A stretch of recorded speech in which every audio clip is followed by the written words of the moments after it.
memperdengarkan ayat Quran, dengarkan, perhatikan agar kamu mendapat rahmat.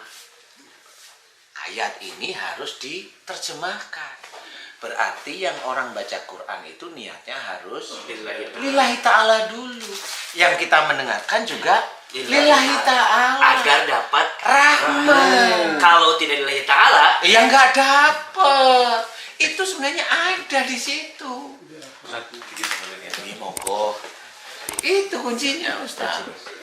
Semuanya itu harus lillahi ta'ala. Nah itu diterabas. Jadi niatnya untuk ngobatin lah, ya kan udah bukan lillahi ta'ala. Walaupun dia bilang bismillah itu ya. Ya walaupun bismillah kan istilahnya selingkuhi. Selingkuhi ya. Iya. Walaupun tapi bisa bismillah. Ustaz pada akhirnya misalnya orang yang mendoakan itu gitu ya dengan bacaan-bacaannya menyembuhkan bisa. Nggak bisa. Karena niatnya itu yang memang Sekarang gini, monggo Ustaz. Sekarang gini nih, kita berpikir, Ustaz sakit demam, ya minumnya obat sakit kepala, kira-kira bisa nggak? nggak bisa. Memang Al-Quran itu penyembuh, Ya syifa. Pernahkah atau adakah pendakwah seperti kita yang menerjemahkan syifa dari Quran itu yang mana? Sifat dari Quran itu selalu ayatnya. Kalau saya menerjemahkan sifat Quran itu adalah mengamalkannya. Ayatnya dari Quran itu petunjuknya. Paham ya? Jadi kalau kata Mas Bobi mau nyolokin kulkas, membuka kulkas, ngisi air, itu kan ada buku panduan. Nah di buku panduan itu cara menghidupkan kulkas. Masa kita baca terus kulkasnya hidup? Nggak bisa. Paham ya? Baca dan praktiknya. Ya, itu ya. Quran gitu nggak kira-kira? Kurang lebihnya, walaupun nggak sama, kurang lebihnya begitu nggak? Harusnya begitu. Disuruh apa? Jangan marah. Betul. Itu sifat. Doakan kesalahannya. Itu sifat. Rendah hati. Itu sifat. Jangan suuzon. Itu sifat. Jangan mencari kesalahan orang lain. Itu sifat. Kerjakan sholat. Itu sifat. Puasa. Itu sifat. Hargai saudaramu. Itu sifat. Intinya kan bukan dibacain, tapi kerjakan. Amalkan. Itu sifatnya. Kalau kita sudah mengamalkan, jadilah itu amal soleh. Nah, amal soleh ini berhubungan dengan doa orang tersebut. Doa, makanya tetap ada doa. Wa yastajibul ladzina amanu wa amilus sholihat. Nah, ini doa ini harus kita ketahui. Dan Allah akan mengabulkan doa orang yang beriman. Iman itu kuat kepada Allah Ta'ala. Dan mengerjakan amal soleh. Amal soleh tentunya dari mana? Dari Quran dan Sunnah. Kan jelas sudah. Dari mana sifatnya? Kalau udah tahu sekarang. Dari mana? Bacaan Quran aja. Ini nggak bisa bacaan Quran itu petunjuk. Jadi bukan hanya itu. Bukan hanya itu. Bukan itu petunjuk. Jadi kalau mobil itu belum pernah naik mobil itu caranya gimana? Pencet kuncinya biar kebuka. Locknya, ada handle di pintu, buka pintunya, duduk, starter mobilnya, ini prosnel, kan begitu. Jadi kalau menjadikan mobil itu bisa jalan, kalau ingin menjadikan Al-Quran itu sifat, kan begitu nih. Ketahui dulu petunjuknya, kerjakan, amalkan, kerjakan nih. Baru jalan. Baru itu Allah mengabulkan. Ngerti nggak? Itu sifatnya di situ. Kalau madu lah itu sifat yang wujudnya benda. Ya, jelas lah. Iya. Madu yang mana? Madu sifat. Madu lebah bukan madu untuk istri kan gitu. Mas Bro. Kirain madu yang madu. Oh, itu di madu. Ini maunya madu untuk Mbak Kia. Iya, saya beli. Saya ada rencana nih. Kayaknya ada ini nih. Beliin madu botol. Makanya dalam Al-Quran itu kan Ustaz, kalau ada kalimat iman, pasti selanjutnya kalimat amal soleh. Lah iya. Makanya saya lupa pakai peci. Gak apa-apa. Biar kelihatan mana Ustaz mana bukan. Aduh. Saya mukanya biar kelihatan mana. Jadi itu maksudnya. Jadi pada waktu kata-kata Al-Quran itu sifat itu belum jarang yang tahu. Sifat itu adalah iman dan amal soleh yang berhubungan dengan doa. Doa itu apa yang kita mohonkan kepada Allah untuk apa? Untuk sehari-hari.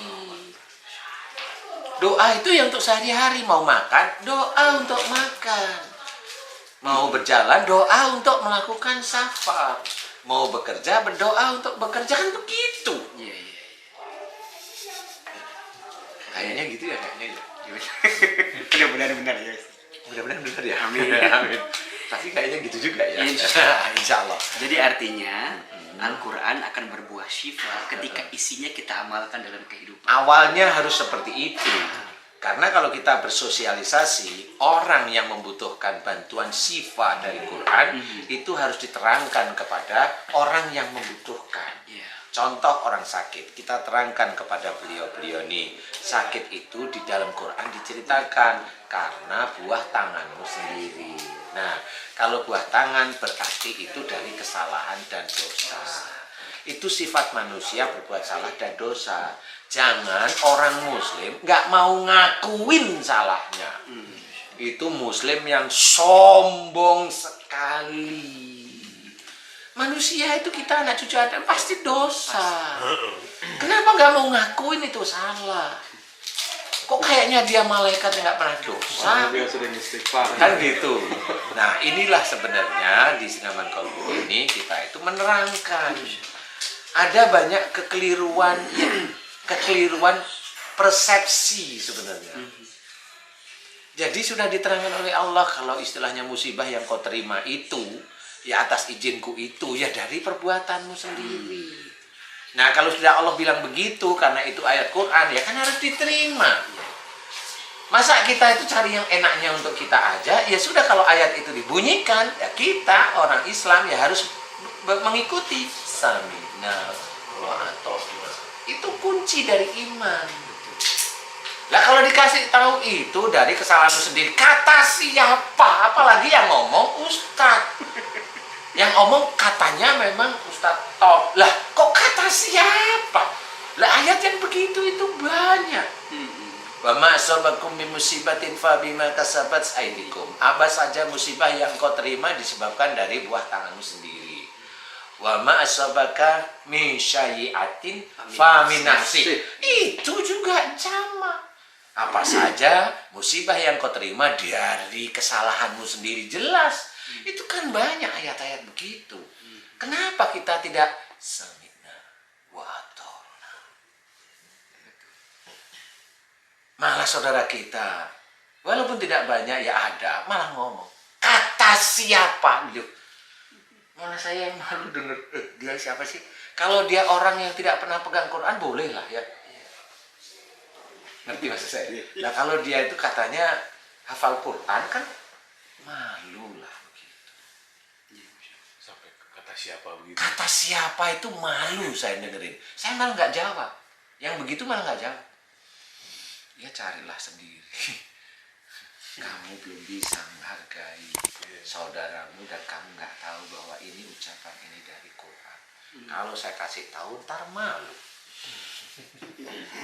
Gitu. Nah ini jangan bilang kata siapa. Loh itu Quran, Allah yang berkata. Lah kok kata siapa, kesannya kok saya yang menggurui dia. Enggak, ini Quran.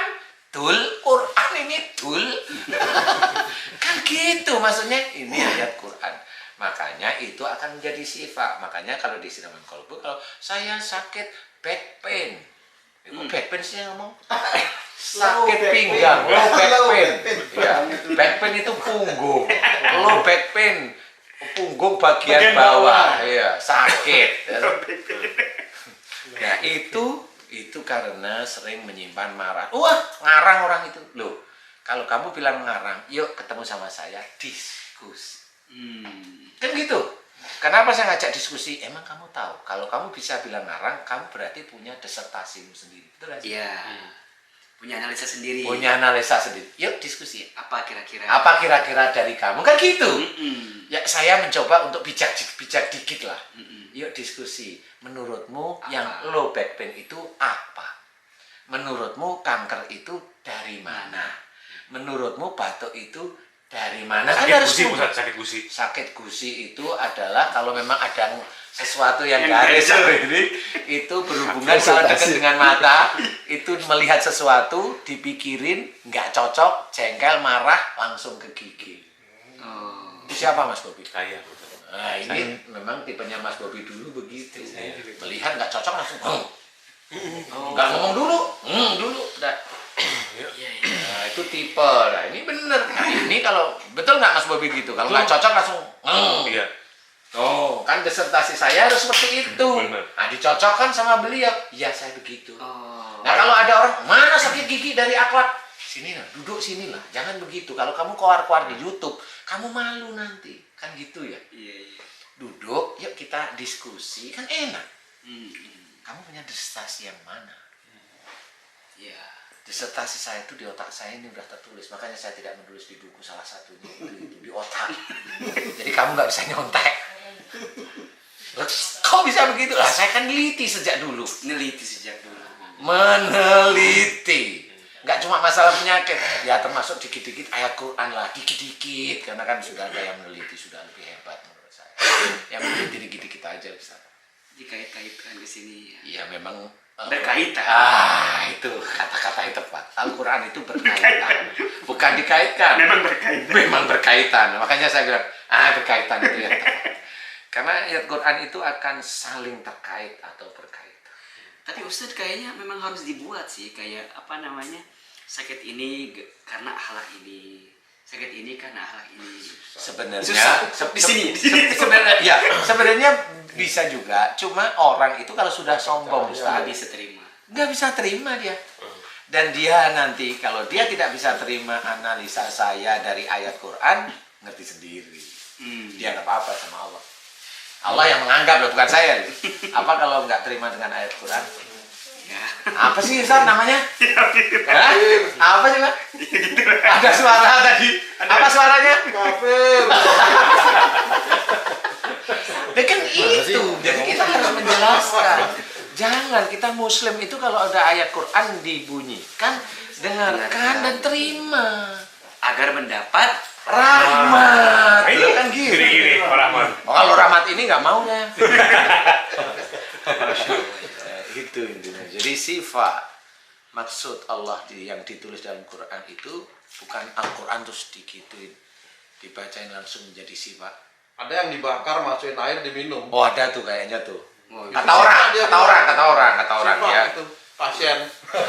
Pasien saya gitu. Jadi itu salah satu yang harus kita ketahui. Dan harus kita pahami. Sifat menurut Quran itu dibaca, dipahami, kerjakan. Nah sifat itu adalah grade berikutnya. Masya Allah. Grade berikutnya. Contoh. Kenapa kalau di siraman kolbu, kalau low back pain tadi itu analisanya adalah marah yang disimpan di dalam keluarga. Itu dulu nih, grade pertama itu. Grade kedua pertanyaan, umur berapa? Umur saya 40 tahun. Umur. Penelitian saya kalau sakit di bawah umur 45 itu biasanya urusannya ada dengan orang tua. Nah, saya coba tanya, kamu sering menyimpan marah dengan orang tuamu jika orang tuamu nggak cocok dengan pendapatmu? Dia jawab, iya Ustadz, kan ketemu sudah. Saya cuma tanya, bapak apa ibu? Ibu berarti benar, kalau dia udah bisa memilih, dia berarti benar. Kalau dia bilang, siapa ya? Kayaknya dua-duanya, berarti dua-duanya dia. Tapi kalau sudah jelas milihnya ibu, itu berarti dia ngakuin, iya memang. Dan kamu marahnya diem, karena kamu mencoba menghargai ibu. Iya Ustaz. Nah, kan ada yang dikerjakan, dia menghormati ibu karena nggak mau marah, tapi marahnya disimpan. Nah, tetap salah sama Allah Ta'ala. Marah yang kamu simpen itu tetap namanya marah. Sama seperti uang 100 ribuan, di luar ini tampak 100 ribu, dimasukkan saku, namanya juga 100 ribu. 100 ribu. Jadi menyimpan marah itu bukan marah terus diem, bukan. Menyimpan marah itu tahu ada persoalan, itu ujian saya nggak boleh marah, tenang. Nah, itu yang mengendalikan marah. Itu salah satunya. Jadi itu yang harus kita ketahui. Ya makanya kan Al-Quran itu bukan hanya sekedar kiroah ya, tapi harus naik level tilawah. Iya, benar. Kalau kiroah itu kan hanya sekedar membaca. Membaca aja. Tapi kalau tilawah, membaca, memahami, mengamalkan. Baru mengamalkan. Saya paham. Nah, kalau sudah mengamalkan, nanti sifat itu di-grade di atasnya. Allah. Siapapun orang kalau sudah mulai mengamalkan, sifat itu akan bergelayut di dia. Allah. Mengikuti ini. Siapapun orangnya. Mengikuti dia mau kemana nih. Makanya kalau orang itu, orang bilang, Ustaz tolong doain saya, mudah-mudahan saya kelahiran anak saya ini digampangkan oleh Allah Ta'ala. Dia hanya cuma bilang amin, selesai. Amin. Cuma bilang amin aja, selesai. Nah, aminnya ini karena dia mengamalkan iman dan amal solehnya kuat, aminnya itulah yang dijabah oleh Allah Ta'ala. Ustaz tolong, saya punya utang, saya ingin bayar tapi bingung dari mana cara bayarnya. Mudah-mudahan dia sendiri udah, mudah-mudahan Allah memudahkan saya agar saya bisa membayar utang dengan cepat ya Ustaz. Nah, ini kata-kata bagus. Bagus kata-katanya nih. Kita hanya cuma tinggal amin ya Allah, amin ya rabbal alamin. Cukup itu. Itu sifat nantinya. Biar Allah yang mengatur. Nah, pada saat dia sudah bayar utangnya dalam waktu cepat, nah, inilah ujian dari orang yang berutang. Bisa membayar utang, ngomong, saya cuma diaminin sama Ustadz itu, utang saya lunas. Lah itu nggak boleh. Nggak boleh. Nggak boleh itu. Itu mulai ada ujub riaknya muncul. Nah, yang ngomong bener, alhamdulillah atas doa Ustadz tinggal ngaminin utang saya dilunaskan oleh Allah. Nah, itulah yang cakep. Itu jarang sekali yang begitu. Berarti Ustadz, PR kita tuh banyak banget ya. Ya banyak sampai nanti kita dipanggil oleh Allah Ta'ala. Iya, kita kalau lihat ayat Quran kan mungkin baru sekedar membacanya. Iya. Belum memahaminya, apalagi mohon maaf mengamalkannya. Mengamalkannya belum. Jauh banget. Jadi kalau kita ini namanya mengamalkan itu dibaca berulang-ulang itu dikatakan sudah mengamalkan. Padahal kalau saya itu namanya baca berulang-ulang. Belum mengamalkan. Kalau kamu bilang mengamalkan, oke, saya terima. Tapi mengamalkan pembacaan yang berulang-ulang gitu. Tetap saya begitu. Karena mengamalkan kamu dengan mengamalkan Allah itu beda. Sama seperti soleh. Soleh kita ngomong soleh terhadap seseorang, sama soleh maksudnya Allah Ta'ala, itu beda. Tapi berarti Ustadz, walaupun kita belum bisa maksimal mengamalkan, tetap kita harus tetap baca. Oh, tetap baca, tetap belajar, memahami. Belajar. Karena dari titik kita membaca Quran, menyenangi Quran, menyandarkan kita pada Allah Ta'ala, berusaha untuk lillahi ta'ala, rahmat demi rahmat itulah yang diturunkan. Dari rahmat itu mulai kepahaman Quran itu diberikan. Mulai kalau sudah diberikan, disitulah mulai faham maksudnya Allah. Makanya salah satunya sifat itu yang dari mana? Itulah yang kita harus tahu. Kepahaman demi kepahaman itu harus kita cari. Bukan nyari karena pendidikan. Bukan. Yang dicari oleh Allah Ta'ala itu iman dan amal soleh. Memang pendidikan itu dibutuhkan. Paham ya? Saya tidak merendahkan. Enggak, tetap dibutuhkan. Punya guru-guru yang hebat, dibutuhkan. Tapi pemahaman yang benar-benar faham atas izin Allah ini yang susah. Sama seperti kita mengartikan soleh. Kalau kita lihat orang yang solehnya tertib, soleh sudah. Betul ya. Orang yang dakwah soleh sudah. Padahal kalau kita sehari aja bersama orang yang seperti itu kita anggap itu ketahuan kok ini belum. Ada loh teman saya Ustaz, tenang, senyum, kelihatan cool. Itu nggak kelihatan emosi, tapi pada waktu baca sosmed itu jengkel hatinya ada Ustaz. Iya serius nih. Iya, serius ya. Iya serius ya. Saya kali. Loh. Saya juga gitu. Jadi Apalagi kita. sakit gigi kalau saya ngomong. Gusi. Jadi guys, di sini tuh kita itu kayak keluarga. Ini namanya nggak Nggak ada jarak. tertib ya, nggak tertib amat, nggak ada jarak. Tidak kayak kakak adik seperti itu guys. Kalau ini ayah anak. Pokoknya di mana lagi kita merasa nyaman mengakui kesalahan. Iya, jadi di sini Mana lagi coba? mengaku Coba. salah itu nyaman, enak bisa ketawa sendiri. Iya kan? Bener. Ya, mudah-mudahan kan habis itu kan ya Allah yang punya kuasa Iya, untuk benar, menghilangkan. Dapat pelajaran lagi. Iya, banyak.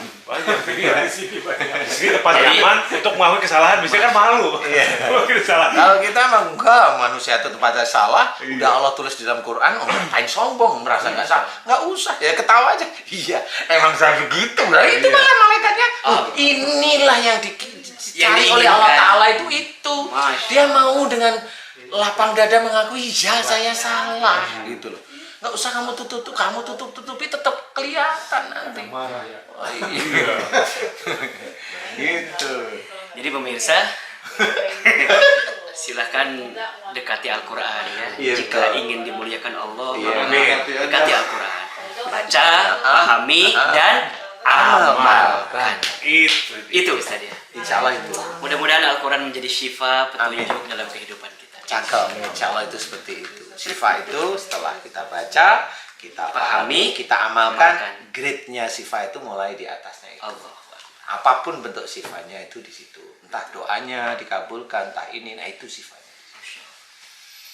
Insya Oke. Allah seperti itu. Itu guys. Walaupun itu susah sekali, Susah bagi pontang orang-orang panting. yang khusyuk. Kecuali bagi orang-orang yang khusyuk. Mudah-mudahan manfaat guys. Kita ngobrol santai sampai Ustaz Hilman itu belum menyendok nasi, tidak apa-apa. Mudah-mudahan manfaat, bisa menjadi anteng ademnya hati dan juga senyum-senyum karena memang kita itu semuanya kayak saudara. Amin. Terima kasih. Wassalamualaikum.